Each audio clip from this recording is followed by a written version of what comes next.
Good morning dear students. So today we will discuss about female genital organ, the internal genital organs, right? So internal female genital organ consists of uterus in the middle, two fallopian tubes on both the side and two ovaries and the lower part of the birth passage, that is the vagina. So this is a coronal section showing uterus in the middle, two fallopian tubes, two ovaries and the vagina. Now we will start our discussion with the fallopian tubes. So fallopian tubes are muscular tubes which are concerned with the transport of the ovum. The ovum are produced by the ovaries and it is picked up by the fimbria, that is a part of fallopian tube, and it passes through the fallopian tube. In the ampullary region, this dilated portion is known as the ampullary region for fertilization. Okay. And this transport of the ovum is done by three factors. First is there is ciliary movements or ciliary beads of the mucosa of the fallopian tube, which helps for propagation of the ovum. Second, the peristaltic movement within the fallopian tube, and there is formation of a suction effect which produces or which helps in the transport of the ovum.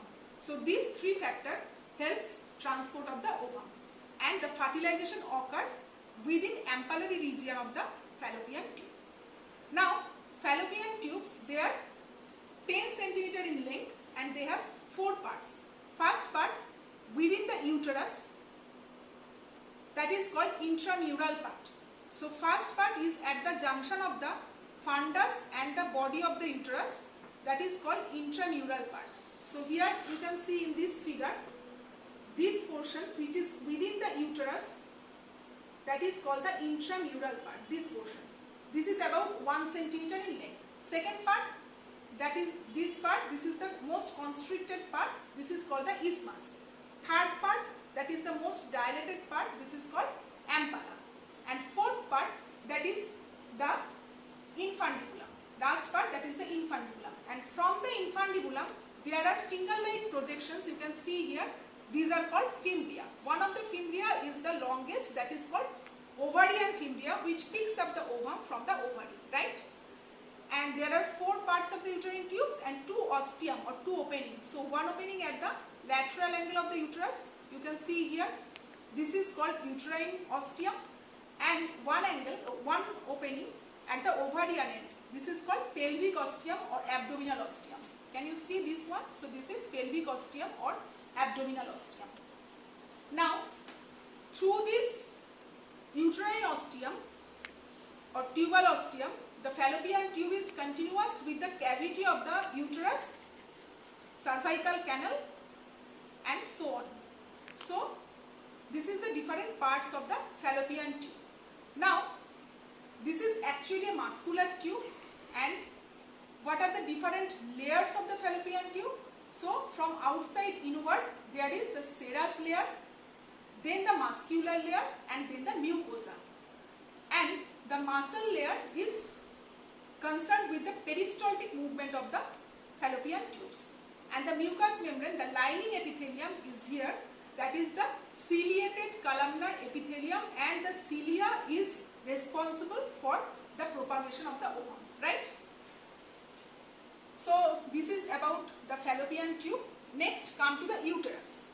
So this is the uterus. You can see the uterus along with the fallopian tube, it is basically situated between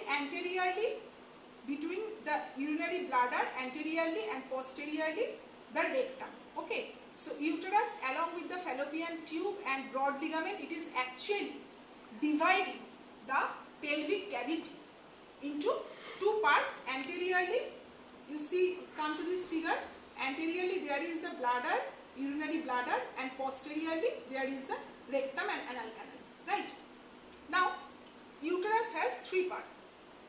First part is the fundus, second part is the body, and third part is the cervix. So total length of the uterus, that is about 7.5 centimeter.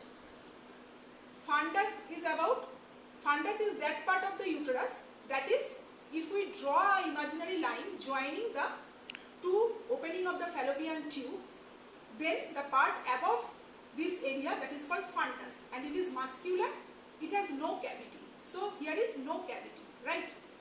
Next is the uterus. So uterus within the body of the uterus. Next is the body of the uterus.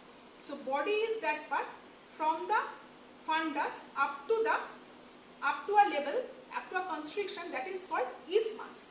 And isthmus is internally, it is identified by internal os. So this is the internal os. So from the fundus up to the internal os, this part is the body. And the length of the body, that is 5 centimeter, right? And body has a cavity, you can see in the coronal section, it is triangular. Next part is the cervix. Cervix is about 2.5 centimeter. So total length of the uterus is 7.5 centimeter. Among this, body is 5 centimeter and cervix is 2.5 centimeter. So which part is cervix? Cervix is from the internal os up to the external os. Okay, so from this constriction, that is the isthmus, up to the external os, this portion is the cervix, and cervix is again divided by the attachment of the vagina into supravaginal part, that is above the vagina, that is the supravaginal part, and within the vagina, that is the vaginal part of the cervix. Now, the layers of the uterus, that is from outside uruvert, that is the perimetrium, myometrium, and the endometrium. Okay, and the endometrium, in the mucus layer, the mucous membrane consists of epithelium, that is the epithelium and the lamina propria. The epithelium is the columnar epithelium, and before the menstruation or during the puberty, the epithelium was ciliated one, but due to the casting of the uterine endometrium, the cilia got lost and the epithelium will be columnar epithelium, right? So the epithelium is the simple columnar epithelium here. Now the cervical lining, that is in the supravaginal part, it is the simple columnar epithelium, and the vaginal part, it is the non-keratinized stratified squamous epithelium. Okay, and within the cervix, the mucosa forms a fold which looks like a tree, that is called the arbor vitae uteri. Arbor vitae uteri. Okay. Now coming to the relations of the uterus. So come to this figure, coming to the relations of the uterus. First, the peritoneal relation. So the peritoneal relation, you can see here, this is the sagittal section showing symphysis pubis from anterior to posterior, symphysis pubis, the urinary bladder, uterus with the vagina, the fallopian tubes and the ovary, and posteriorly there is the rectum, right? So the green colored line, it is depicting the peritoneal deflection. So you can see the uterus, it has one antero-inferior surface and posterior-superior surface. It is covered by peritoneum. On the anterior surface, anterior-inferior surface is covered by peritoneum up to the isthmus, that is up to the supravaginal part of the cervix. Then it is reflected to the superior surface of the bladder, forming a pouch. This is called uterovesical pouch. So this pouch is called uterovesical pouch. Posteriorly, if we trace peritoneum, then we can see that it will be reflected from the posterior fornix of the vagina. This is the posterior fornix of the vagina. So from the posterior fornix of the vagina, it is reflected from the anterior surface of the rectum, forming the recto-uterine pouch of Douglas. So this is the recto-uterine pouch of Douglas, right? So this is the peritoneal reflection. Now another relation, this is the peritoneal relation, another relation. So in front of the uterus, you can see here is the urinary bladder, and posteriorly here will be the intestine and the sigmoid colon, right? And laterally we can see here laterally is the attachment of the ligaments. So we are coming to that later on. Now the cervical part. So this part is cervix. I have told you it has two parts, one supravaginal part and one vaginal part. Now supravaginal part, peritoneal dilation for supravaginal part. Next come to here. So anterior surface of the supravaginal part, that is non-peritoneal, because the peritoneum is reflected from the junction of the body and the isthmus. Posteriorly, supravaginal part is covered by the peritoneum, as the peritoneum is reflected from the posterior fornix of the vagina, right? Now another relation, for another relation you have to see this figure. So here you can see one artery, this is called uterine artery, and this is the ureter. So here you can see uterine artery is crossing the ureter and it is entering into the one ligament. These two ligament on the both side is called broad ligament. So it is entering into a ligament and it is anastomosing with another artery, that is the ovarian artery. This is the ovarian artery coming from above through the suspensory ligament of the ovary, then within the broad ligament, the ovarian, then within the part of the broad ligament, the ovarian artery is coming, and uterine artery is anastomosing with the ovarian artery, right? So coming to the relation of the cervix, laterally it is related to, you can see here, that is the ureter, and this is the uterine artery. Okay. Next there is a ligament. This ligament is called McInrod's ligament. This ligament is called McInrod's ligament. So it is related to McInrod's ligament. And there is one fascia. This muscle is levator ani muscle. So fascia covering levator ani muscle. Fascia covering levator ani muscle. So cervix is related laterally to these structures. Anteriorly, cervix is related to the base of the bladder. You can see here. So here is the bladder and the ureter. So it is related to the bladder and the ureter. And posteriorly, it is enclosed by the posterior fornix of the vagina, right? So this is about the cervix. Now come to the ligaments of the uterus. Here in this coronal section, you can see that at the lateral border of the uterus, there is one ligament that is called broad ligament. So when we are telling about the ligament of the uterus, there are two types of ligament. One is true ligament and one is false ligament. In the true ligament, we have round ligament. This white line that is called round ligament, that is attached to the lateral angle of the uterus. Okay. So round ligament, it is a fibromuscular band. It is about 10 to 12 centimeter long. And it is a content of the broad ligament. It is coming through the broad ligament and ultimately it is going through the deep inguinal ring and going to be attached at the labia majora. So this is one true ligament. These two are both true ligament, round ligament. Next true ligament, that is this one, that is the McInrod's ligament or transverse cervical ligament. So it attaches the uterus and the cervix, lower part of the uterus or cervix, or this cervico-vaginal junction with the lateral pelvic wall. This is the McInrod ligament. Similarly, another two ligament we have. So another two ligament, come to this figure. One ligament will be attached at the cervix up to the pubis. The ligament is pubocervical ligament, and one ligament is attached posteriorly, that is called uterosacral ligament. So altogether 8 true ligaments, that is 2 round ligaments, 2 McInrod ligament or transverse cervical ligament, 2 uterosacral ligament which is attaching cervix with the third sacral vertebra, and 2 pubocervical ligament, right? And in the false ligaments are nothing but the peritoneal folds. In the false ligament, the main ligament is the broad ligament.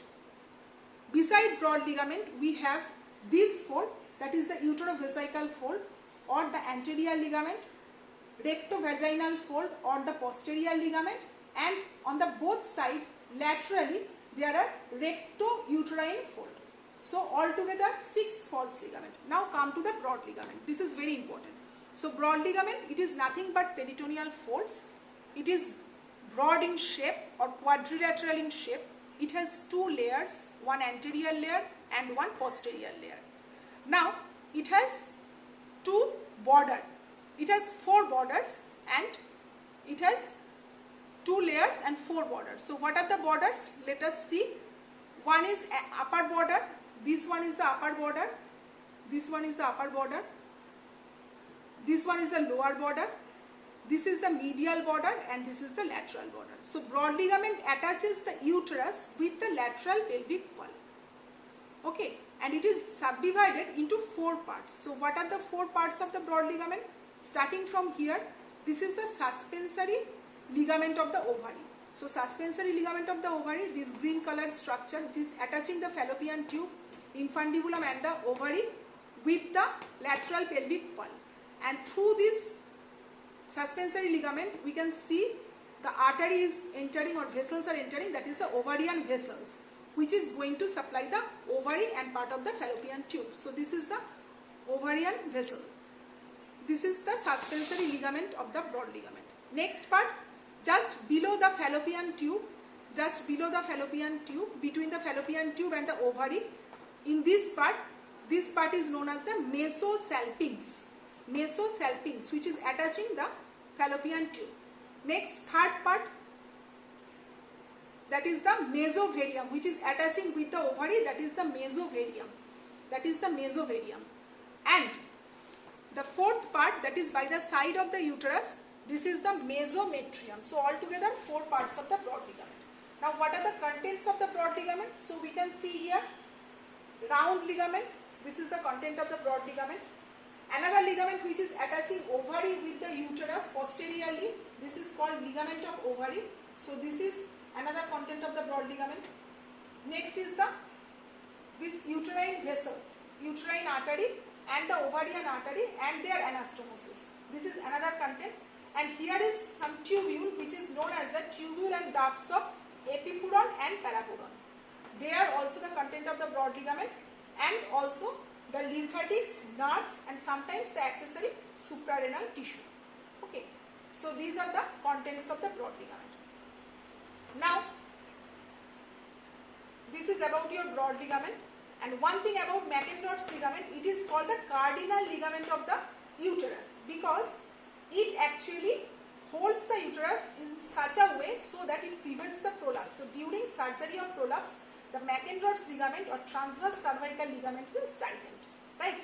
So this is about the uterus and the cervix. Now coming to the blood supply of the uterus and the cervix, that is, uterus is supplied by the ovarian artery and the uterine artery, and cervix is supplied mostly by the uterine artery, and the lymphatic drainage of cervix is very much important for you. So I will discuss a little bit about the lymphatic drainage. That is, here you can see, this is the uterus, this is the cervix, and this is the vagina, right? So from the fundus of the uterus, and let's first identify the lymph nodes. This is the abdominal aorta. These are the 2 common iliac arteries. This is external iliac artery, this is internal iliac artery. These are the para-aortic group of lymph nodes. This is pre-aortic group of lymph nodes. Here is the external iliac group of lymph nodes, internal iliac group of lymph nodes. These are the obturator group of lymph nodes. These are sacral group of lymph nodes, and these are superficial inguinal group of lymph nodes. So when we are discussing about the lymphatic drainage of the uterus and the cervix, we will divide the uterus into 3 parts. So one upper part, one middle part, and one lower part or cervical part. From the upper part, from the fundus and from the fundus mainly, the lymphatics goes to the pre-aortic and para-aortic group, you can see. From the lateral angle of the uterus, the lymphatics goes to the superficial inguinal group of lymph nodes, right? Middle part of the uterus. From here, the lymphatics go to drain into the external iliac group of lymph nodes. Now from the cervix, the lymphatics go into different lymph nodes. So what are the different lymph nodes here? From the lateral part of the cervix, the lymphatics go into the external iliac group of lymph nodes. Then internal iliac group of lymph nodes.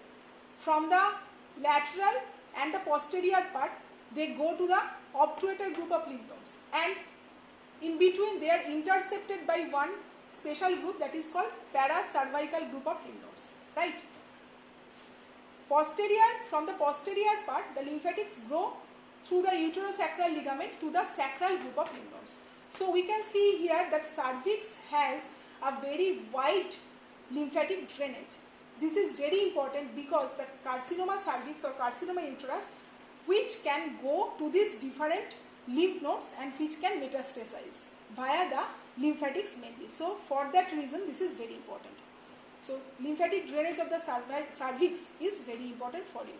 So in a nutshell, they are draining into the external iliac group of lymph node, internal iliac group of lymph node, obturator lymph node and the sacral group of lymph node, right? Now come to this figure. This is very important. This is the axis of the uterus. So here you can see again, this is the sagittal section showing anteriorly, this is symphysis pubis, this is the body of the uterus, this is the cervix, this is the vagina and this is the sacrum with coccyx. Now you will get two terms, one is anteversion and one is anteflexion. Uterus normally remains in anteverted and anteflexed position. So what do you mean by that? So you can see here, here is a long axis of the body of the uterus, here is the axis of the cervix and this is the axis of the vagina. So three axes, one is for the body of the uterus, one is for the cervical region or cervix and one is for the vagina. Now anteversion is the angle between the axis of the cervix and the axis of the vagina.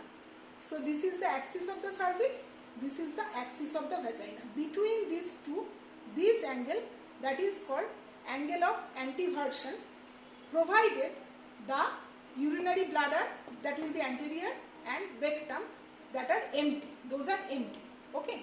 So this is the forward angle between the axis of the cervix and the axis of the vagina, provided the urinary bladder and rectum are empty, and this is about 90 degrees. If in spite of forward angle, the angle is backward, then it is called retroversion. Now this forward angle is maintaining the position of the uterus, because if the angle is backward or uterus will be retroverted, then the uterine angle and the vaginal angle will be in the same line and there will be chance of prolapse, okay. So this is called anteversion, and the anteversion is maintained by two ligaments, two important ligaments. One is round ligament anteriorly attached to the angle of the uterus, lateral angle of the uterus, and one ligament from the cervix to the sacrum, that is the uterosacral ligament.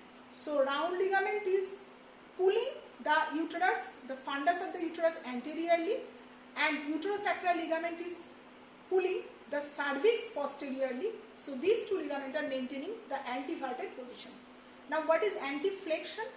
Anteflexion is the angle between the axis of the uterus and the axis of the cervix. So this angle, this is called angle of anteflexion. This is about 125 degree, right? And in the angle of anteflexion, the transverse axis will pass through the internal os, and for the angle of anteversion, the transverse axis will pass through the external os, right? So angle between the uterine axis and the cervical axis, the forward angle, provided the urinary bladder and rectum is empty, it is called the angle of anteflexion. And normally uterus remains in the anteverted and anteflexed position. So next we will come to the ovary. So you can see here that these two are the female gonads or the ovary, and in the gross anatomy we can see that ovary has two ends. One is the tubal end and one is the uterine end. So this is the tubal end and this is the uterine end. Tubal end, that is within the fallopian tube, within that is enclosed by the fallopian tube, and that is the uterine end. It is attached to the lateral angle of the uterus by one ligament, that is called the ligament of the ovary. Next, it has two borders. One border, that is the free border, and one border attached to broad ligament, that is the mesovarian border. and it has two sides. One is the medial, just two surface. One is the medial surface and one is the lateral surface.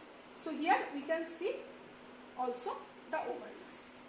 Now this is all about your female genital organs, internal genital organs, and a separate class will be taken on the external genital organs and ovary. Thank you.